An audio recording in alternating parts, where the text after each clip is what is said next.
나가는 멘트도 해야죠. 예, 나가는 멘트 지금 하세요. 네, 평창군 금강계곡에 평창 그냥 해. 뭐 평창군 금강계곡에서 별이 빛나는 밤에 펜션을 하고 계시면서 양봉으로 그 숙성 꿀을 따신다는 김영식님을 만나 뵙겠습니다. 안녕하세요. 네, 안녕하세요. 네. 여기 너무 좋아요.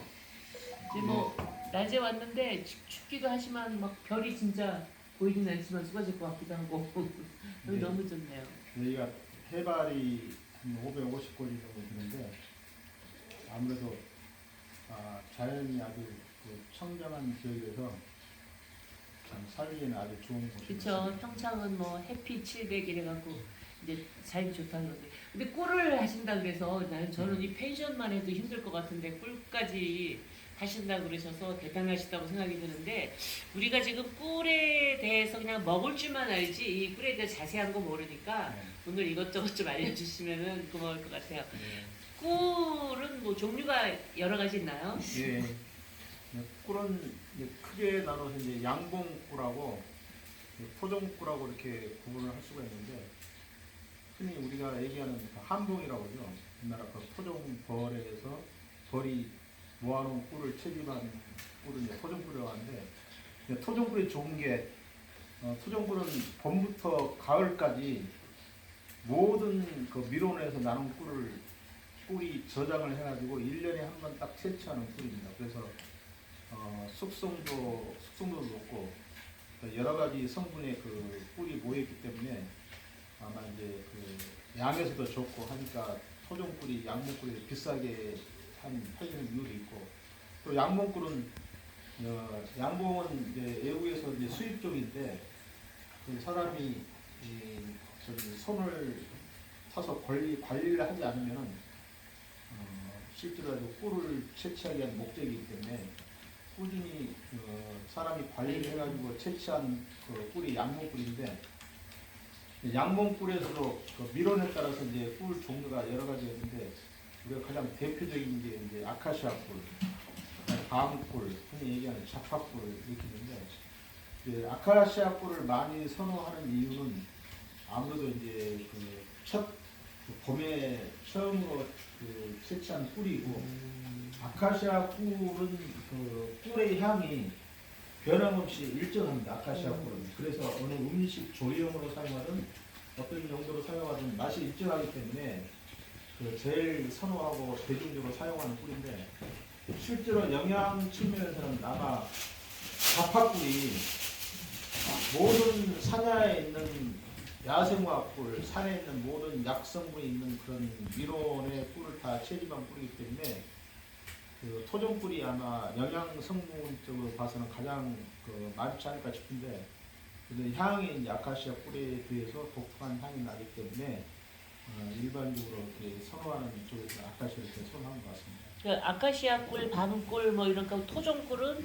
대우비 자파꿀이다 지금 그렇게 말씀하시는 건가요? 예, 저는 제 생각으로는 자파꿀이 가장 영양 효 성분으로 봐가지고는 제일 좋지 않아 싶어요. 이 토종꿀하고 양봉은 이제 사람이 이렇게 이제 사람이 손이 가서 네.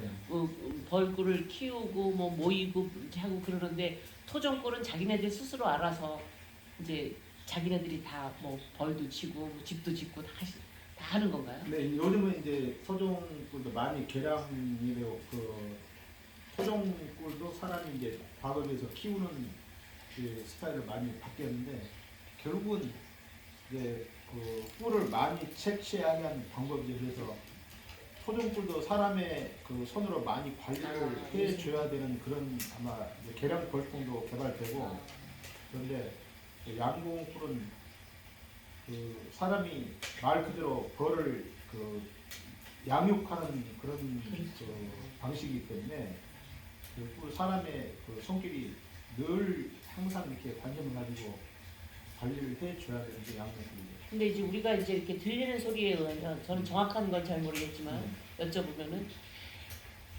양봉 있는 꿀 속에 네. 토종이 있으면 토종이 다 죽어버린다는 이야기를 들었거든요. 이거는 그러니까 토종이 양봉 앞에서 견뎌내지 못한다고 그러더라고요. 예, 근데 아무래도 이제 양봉 그 벌 세력이 강하면은 이제 벌들이 제일 문제는 밀원이 많으면은 흔히 양식이 풍부하면은 별 싸울 일이 없는데 이제 기후 변화로 그냥 장마가 오래 장기간 지속된다든지 뭐 밀원의 어떤 기후 변화로 가지고 밀원 그 부족하면은 벌들이 그 자기 먹이를 찾기 위해서 양봉이 토종벌을 공격해가지고 도봉이라고 하죠. 도봉이라 해가지고 그 나무집에 들어가서 이제 양식을 몰래 훔쳐먹는 그런 그 피해가 있긴 한데 그 똑같은 밀원이라도 토종벌이 가는 거하고 양봉벌이 가는 것은 서로 이렇게 별로 그렇게 간섭을 받지 않는다 이런 이제 요새는 그래서 양봉을 하면서 토종벌을 같은 양봉장에서 이렇게 병행해서 하는 사람도 있어요. 그래서 밀원에 따라서 그 토종벌이 가는 밀원이 있고 양봉벌이 가는 밀원이 있다고 이렇게 알고 있는데 과거에는 토종벌을 하는 데는 양봉 일체 못 들어오게 막 싸움도 나고 그랬다고 얘기 들었어요. 뭐 양봉도 뭐 어차피 지금은 그 사업적 목적이 같이 먹고 살아야 되니까 과거처럼 뭐 내 지역 선거 놓고 못 들게 그럴 수는 없겠죠. 같이 어떤 살아갈 수 있는 방법을 찾아야 되겠죠. 네, 그 지금 양봉하고 토종하고 이제 여러 가지 말씀을 해주셨는데 꿀을 키우는데 우리가 또 이렇게 일반 사람들이 우리가 듣기는 에이 저거 꽃 먹지 않고 뭐 설탕을 먹고 큰 꿀이야 뭐 이런 게 있잖아요. 그걸 사양꿀이라 그러나요? 네. 예, 그렇게 사양꿀은 또 어떤 건지. 이제 그 과거부터 이제 양봉 꿀을 불신의 원인이 많은 사람들이 토종꿀은 굉장히 신뢰를 하는데 양봉 꿀은 예. 굉장히 좀 불신을 해가지고 저 설탕 먹여서 키운 꿀이다 이렇게 얘기하는데 우리가 그 사양꿀하고 천연벌꿀하고 나쁘다 좋다 이렇게 평할 수는 없는 우리가 뭐 MSG하고 천연조미료하고 이렇게 그 구분하듯이 그게 그 나쁘다고 할 수는 없는 거고 천연꿀은 천연꿀대로 그만큼의 그 어떤 값어치를 하기 때문에 비싼 가격으로 사 먹을 수 있는 거고 사양꿀은 그 가격이 천연꿀에 비해서 낮지만은 설탕을 먹인 꿀이라고 이렇게 얘기하면 안 되고 벌이 설탕물을 먹고 자기 체내에서 그걸 과당으로 만들어 가지고 그 꿀을 모아 가지고 다시 그걸 되새김질하고 여러 가지 벌의 가지고 있는 효모 이런 균을 해가지고 해서 만들어진 꿀이 사양꿀이기 때문에 천연꿀에 비해서 좀 성분은 약효 어떤 성분은 이런 떨어지지만은 꿀은 꿀인 거예요. 그냥 설탕물을 이렇게 가지고 꿀이 벌이 한번 먹었다가 다시 꿀로 만들어서 이렇게 저장된 꿀이기 때문에 다만 양봉가들이 사양꿀이냐 천연꿀이냐를 이걸 양심적으로 그 구분을 해가지고 사양꿀은 얼마든지 설탕 먹여서 양을 많이 채취할 수 있는 꿀이 사양꿀이기 때문에 그 사업 목적으로 하는 사람은 사양꿀로서의 진실하게 정확히 밝히고 사양꿀로 판매가 되는 거고 또 천연꿀은 천연꿀 하는 사람들을 가지고 자부심을 가지고 하면 되는데 과거부터 어떻게 하면 양봉을 하는 사람들이 그 구분을 정확히 하지 않았기 때문에 소비자들로 하여금 불신의 그 원인이 지금까지도 이어지고 있는데 지금은 뭐 소비자들이 먼저 알고 이렇게 하기 때문에 그 꿀을 제대로 좋은 꿀을 생산하지 않으면 맛을 보면 알거든요. 그래서 그걸 양식껏 생산하는 게 뭐 양봉가들이 해야 될 일이 아닙니다. 네, 그래서 우리가 이제 뭐 사양꿀인 거를 알고 같으면 아이 저게 꿀은 무슨 꿀이야 저뭐 설탕물이지 뭐 이런 얘기들도 많이 들은 것 같아요. 그래서 벌들이 이제 그 뭐 아카시아 꽃이 핀다든가 이런 봄철에 산에 막 올라가서 열심히 꿀을 따갖고 와서 이제 저에게 와서 이제 하잖아요. 근데 이 사양꿀 같은 경우에는 설탕물을 먹이면 되는 거니까 꿀들이 그렇게 많은 일을 하진 않겠네요. 예, 물론 이제 그 벌들이 하는 역할이 밖에 나가서 꿀을 물어오는 벌을 에어컨이라고 하고 내부에서 그러한 여러 가지 그 작업을 하는 벌을 내역동이라 하는데 보통 내역봉은 태어난 지 얼마 안 된 벌이 내역봉이고 그게 더 성장을 하면 이제 예역봉이라고 밖에 나가서 꿀을 자연에 가서 체험해가지고 오는 그 벌을 내역봉이 하는데 벌이 아무래도 그 밖에 에어봉이 없고 사양꾼만 이렇게 하다 보면 내부에서 그 설탕물을 먹고 꿀을 만드는 과정 그 노동력이 그렇게 되기 때문에 아무래도 천연 꿀을 생산하는 그보다는 그 벌보다는 노동력이 덜 들어가니까 네. 벌도 수명도 길어지니까 아, 생산량도 많아지고 그런 게 있구나. 아이고. 그래서 그 한 가지 더 덧붙여 말씀드리면은 우리가 이렇게 사람들이 잘 모르고서 이렇게 꿀에 대한 생산자도 양심적으로 좋은 꿀을 생산해야 될 어떤 그 양심적인 그런 나름대로 가오 뭐 어떤 있어야 되지만은 소비자들도 벌을 아니 꿀을 잘 알고 구분할 줄 아는 정말 좋은 꿀을 생산한 꿀을 바로 그 집 명호를 알아주는 소비자들이 꿀을 대하는 그런 상식이 필요한데요. 꿀이 우리가 그 흔히 꿀을 저장 오랫동안 보관하고 먹다 보면은 꿀이 그 결정화 돼가지고 하얗게 꿀이 스크린에 우리가 이게 썰었다고 얘기를 해요. 근데 일반 사람들은 그 하얗게 덩어리가 이렇게 되기 때문에 마치 그걸 보고 사각사각 해가지고 아 이거 설탕봉이 꿀이라는데 그건 정말 잘 못 알고 있는 그 얘기인데 그렇게 된 꿀일수록 오히려 포도당 성분이 더 높은 거예요. 아, 그래서 꿀 성분은 과당하고 천연 아니 그 포도당 성분인데 과당하고 그 포도당 성분이 분리가 되면서 결정화 돼가지고 이게 꿀이 썰었다고 얘기하는데 꿀을 먹을 때 이 액체 상태이기 때문에 그 먹기 꿀이 결정화된 썰은 꿀은 이렇게 떠먹기가 굉장히 편해요.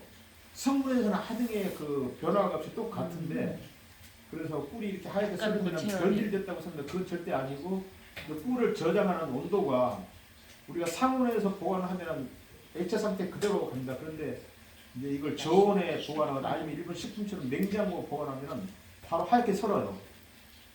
그래서 이제 그걸 보고 굉장히 어떻게 하면 꿀에 이렇게 변화된 모습을 당황해가지고 꿀이 가짜인가 아니면 이렇게 얘기를 하는데 그 꿀은 그대로 이렇게 한 45도 정도의 물에 오랫동안 중탕으로 담가 놓으면은 자연 원상 복구가 됩니다. 이제. 그러면은 꿀은요. 네. 그 이제 유효 기간이라는 게 있을까요? 아, 근데 유효 기간이 우리가 그 천연 벌꿀이 숙성돼 가지고 완숙된 그 꿀은 아마 뭐 이렇게 오래 유통기한이 없다 해도 과언이 아닐 텐데 우리가 꿀이 이제 아까 꿀의 종류를 비교하자면은 숙성꿀, 완숙꿀, 그다음에 농축꿀로 구분을 할 수가 있는데 농축꿀은 흔히 우리가 꿀이 굉장히 그 수분 함량이 높아가지고 꿀이 굉장히 물같이 굉장히 묽어요. 그러면 이걸 물리적으로 기계에 중탕하듯이 열을 가해가지고 수분을 어떻게 하면은 그 증발시키는 방법도 있고 여러 가지 그 물을 갖다 축출해내는 수분을 축출하는 방법이 있는데 기술적인 면이. 그 과정을 거쳐가지고 수분 함량이 높은 꿀을 적정 함량 뭐 원하는 사람의 양분과 원하는 수준으로 18%에서 19%까지 해가지고 수분 함량을 맞춰가지고 농축을 하는데 아무래도 천연 자연꿀을 열을 가하기 때문에 벌 꿀의 고유한 그 성분이 아무래도 열을 가하면 그게 좀 문제가 생기겠죠. 그렇지만은 네, 숙성꿀은 우리가 그 벌집을 봤을 때 한 70% 이상이 그 밀개가 됐다는 것은 꿀을 수분 함량이 낮고 벌들이 대세겸질 해가지고 자기네들의 저장 먹이로 이렇게 그 저장하기 위해서는 그 뚜껑을 밀라고 해가지고 마개를 다 막아버립니다. 그래서 한 벌집의 그 소비라 하는데 소비 그 벌집의 그 70% 정도가 밀개를 한 꿀은 숙성꿀이라 할 수 있는 거고.